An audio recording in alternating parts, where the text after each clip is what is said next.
Oh là là, ça faisait longtemps. A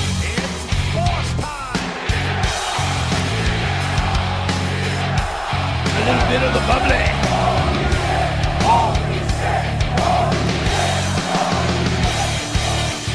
Bienvenue sur WWTV pour un nouvel épisode de Catch Observer.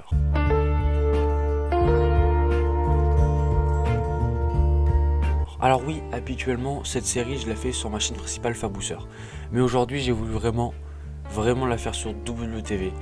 Parce que voilà, c'est une grosse intrigue, c'est un gros truc de la WWE, donc je suis obligé de le faire sur WWTV. Donc moi, personnellement, ça fait déjà quelques jours que je mène ma petite enquête pour essayer de trouver qui est ce fameux hacker de SmackDown. Ou qui sont ces fameux hackers de SmackDown. Alors dans cette vidéo, je vais essayer de vous partager toute l'enquête que j'ai faite. Et pour trouver qui c'est. Même si je suis toujours au point mort, je ne sais toujours pas qui est cette personne ou sont ces personnes. Alors pour commencer, je vais rappeler les accusés. Alors tout simplement, Mustafa Ali, Chad Gable, CM Punk et Robert Roode. Voilà, ce sont les 4 présumés hackers, on va dire ça comme ça. Donc j'ai commencé à mener ma petite enquête et bien évidemment, il faut aller sur le compte Twitter de ce fameux hacker de SmackDown, de ce message WWE. Sinon, on est toujours au point mort. Voilà, pour avoir vraiment des renseignements, il faut aller sur ce compte Twitter. J'ai commencé à analyser chaque vidéo. Même pour l'instant, les vidéos, on va plutôt se mettre ça de côté. Si vous n'avez pas remarqué, il y a des descriptions sur cette vidéo. Sur ces vidéos, il n'y a que des descriptions, mais elles sont en message codé. C'est-à-dire que c'est quelque chose, c'est indescriptible. Sauf que moi, j'ai réussi à copier cette description, je l'ai mis sur Google Traduction, je l'ai traduit en grec je crois, et ça m'a mis un message. Alors comment c'est possible, je sais pas.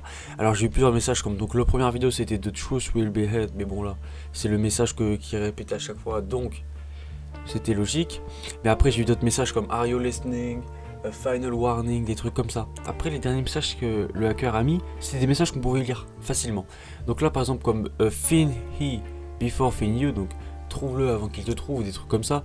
Et le dernier, où We Will Rise. C'est des petits messages, mais ça a peut-être son importance.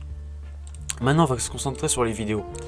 Car sur les vidéos, on peut voir le logo de Mustafa Ali. Donc on pourrait dire que c'est Mustafa Ali, sauf que moi, cette piste, j'ai du mal à y croire. Pourquoi ? Tout simplement parce que on peut bien voir que sur les vidéos, la main du hacker est plutôt claire, même si ça peut être modifié. Ça peut être modifié, mais la main est plutôt claire. Tandis que Mustafa Ali a plutôt une peau caramel. J'espère que vous voyez ce que je veux dire. Donc j'ai un peu de mal sur Mustafa Ali. Après, peut-être que Mustafa Ali est dans le coup et que c'est un clan. Ensuite, on arrive à Robert Roode. Donc si vous avez remarqué, les premières interventions du messager, c'était surtout, où on voyait un mec capuché, c'était avec Dolph Ziggler, avec Smendiros, Sonya Deville. Robert Roode est l'ancien partenaire de Dolph Ziggler, donc on peut pas écarter cette piste. Et surtout, je vais peut-être revenir sur Robert Roode plus tard sur un autre point. Et ensuite, il y a une piste logique. Moi, je dirais que c'est Chad Gable, Shorty G. Pourquoi ? Car tout simplement, si vous voyez bien les images, la carrure, elle est parfaite. La carrure, petit, bien solide. On pourrait penser que c'est Shorty G. La main, voilà. Et j'ai essayé de trafiquer la voix du hacker pour qu'on essaye de retrouver une voix normale. Voilà, même si c'était pas parfait, ça a donné ça. There are those who don't want us to speak. They don't want us to see. Through force and fear, they've risen to power. But the people should not fear those in power. Après, j'ai surtout écouté des promos backstage de Mustafa Ali, de Chad Gable, de Robert Roode. Oui, pas sur le ring, parce que sur le ring, habituellement, les promos, les catcheurs crient et donc parlent plus fort. Donc c'est pas tout le temps le même terme de voix. Bon, j'ai pas écouté CM Punk parce que CM Punk, ça fait 10 ans que j'aime le catch grâce à lui, donc j'ai pas besoin je connais sa voix je la connais par cœur, voilà, tout simplement. Et donc j'ai écouté cette modification et tout simplement ça se rapprochait un peu à Shorty G, la voix de Chad Gable. Après rien n'est sûr, hein. Rien n'est tout simplement sûr. Donc voilà, donc ça peut être Mustafa Ali, ça peut être Chad Gable, ça peut être tout simplement Robert Roode. Bon là ça a été déjà dit plusieurs fois, mais vous avez vu dans une certaine vidéo, le hacker met un mot de passe. Il met un mot de passe et en fait le mot de passe c'est la date de Money in the Bank 2020. Donc on peut s'attendre à quelque chose au Money in the Bank. Quoi ? Je sais pas, mais il va se passer quelque chose, tout simplement. Maintenant il y a un truc que je me pose une question. J'ai essayé de changer un peu la contraste d'image. C'est bon, ça a rien donné, j'ai pas vu du tout la tête. Mais on dirait, je sais pas si c'était vraiment un effet, c'est mes yeux qui ont vu ça, mais on dirait qu'il a une barbe. On dirait que le hacker a une barbe. Après, je sais pas du tout si c'est un effet, si c'est juste mes yeux qui sont devenus bizarres. Mais maintenant, on arrive sur un truc plus sérieux. On arrive sur un truc largement plus sérieux. J'ai une question à vous poser. Pourquoi la plus grosse intrigue de 2020, le chose le plus oh my god de la WWE en ce moment? Le truc, on peut le comparer au film de l'année dernière, hein, à l'arrivée du film de l'année dernière. Pourquoi est-il fait sur le show numéro 2? Donc oui, Raw est show numéro 1, SmackDown show numéro 2, NXT show numéro 3. Même si Fox est au-dessus du USA Network, non. Voilà, c'est comme ça, Raw, SmackDown, NXT. Parce qu'ils auraient pu le faire sur le show numéro 1, Raw, mais ils auraient pu aussi le faire sur le show numéro 3, NXT, pour tout simplement gagner les audiences contre Dynamite, AEW Dynamite. Pourquoi c'était fait le show sur le numéro 2? Et là, il y a un truc qui me vient à l'esprit. Quelle ancienne superstars est actuellement contrat Fox?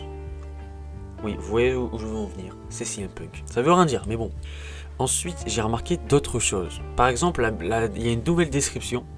C'est How many people does it take to change everything? Ça veut tout simplement dire combien de personnes faut-il pour tout changer. Est-ce que vous vous rappelez de cette phrase qu'a prononcée CM Punk quand il est arrivé pour la première fois sur le plateau de WWE Backstage? It's as simple as this. Just when they think they got the answers, I change the culture. Voilà. Après, c'est tout ce que... peut-être c'est des coïncidences. Mais surtout, après, il y a vraiment eu cette vidéo qui est sortie mercredi en France. Après le WWE Backstage, il y avait eu cette vidéo qui est sortie. Alors, regardez la description. Je vais vous aider. Je vais encore vous aider. Do I have everybody's attention now? Est-ce que c'est une coïncidence? Est-ce que c'est fait exprès? Peut-être que la WWE fait exprès pour nous faire croire que c'est CM Punk et pour nous faire penser que c'est CM Punk, sans dire que c'est pas du tout lui. Mais vous voyez, c'est quand même choquant. Et j'ai remarqué un autre truc. Maintenant, ça va être dans la description. Parce que moi, franchement, je suis un gars, je suis CM Punk, mais à 100%. Et j'ai remarqué un truc. Le compte Twitter de ce messager a été créé en octobre 2010. Tandis que le compte de CM Punk a été créé en août 2010, vraiment la même année. Alors là, je suis pendant le montage de la vidéo et j'en fais encore quelques découvertes. Tout simplement, sur Instagram, si vous regardez les stories de CM Punk, il s'entraîne vraiment beaucoup, mais comme un athlète de haut niveau. Tandis que, à part aller à le backstage, il fait rien quoi. Pourtant, il s'entraîne vraiment comme un athlète de haut niveau. Et autre chose, avant, son nom Twitter, c'était coach, entraîneur. Depuis quelques mois, il a changé et c'est devenu player and coach. Player, joueur. Est-ce que ça joue sur son retour? Je sais pas. Mais voilà. Est-ce que c'est un lien? Est-ce que c'est pas un lien? Voilà, on sait pas. Mais il y a encore plus bizarre. Il y a une géolocalisation qui a été mise dans la description. Donc je vous l'affiche. Et j'ai tapé ça dans Google Maps. Et je suis tombé sur un endroit, le comté de Brooks, au Texas. Au début, j'ai pas fait le rapprochement. Et j'ai réfléchi, je me suis dit, mais attends, quel superstar a pour nom de famille Brooks? Et oui les gars, CM Punk, Monsieur Phil Brooks.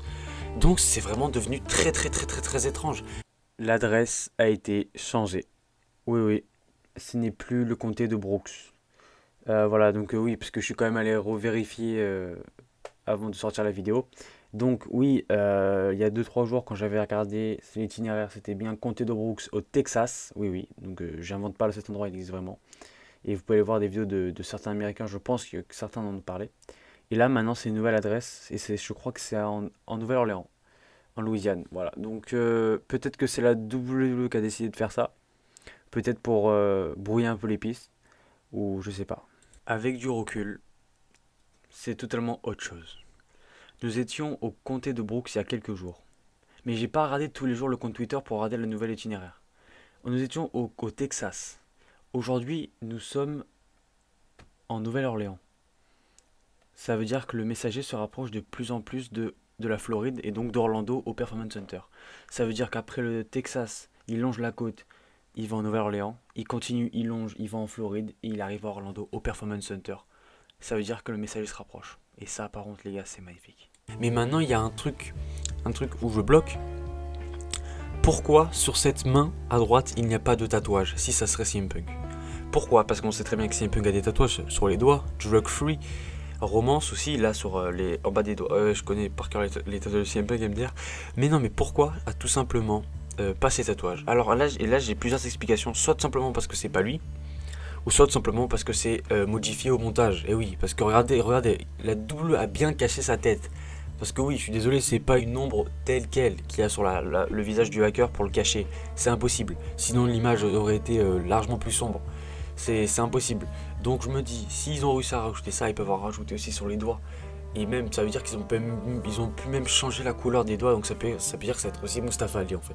Mais en soi, c'est logique. Est-ce que vous pensez vraiment une seconde que la WWE est assez bête pour laisser un détail apparent de malade qui pourrait révéler l'identité du hacker en 30 secondes parce que tout le monde l'aurait trouvé? Mais voilà, donc après j'ai eu cette histoire de barbe, mais je suis encore pas sûr à 100% si y a vraiment une barbe ou c'est vraiment mes yeux, ils ont dérouillé. Alors voilà, maintenant j'ai toutes mes découvertes, elles sont là, voilà, je vous ai tout dit. Maintenant, à vous de penser ce que vous voulez. Dites-moi qui vous pensez que c'est. Et donc voilà, allez vous abonner à ma chaîne YouTube WWF, je fais des stop motion de figurines de 4, si vous ne savez pas ce que c'est, allez voir, tout simplement allez vous abonner aussi à Fabousseur, ma chaîne principale évidemment, bien évidemment. Voilà, j'espère que ça vous a plu.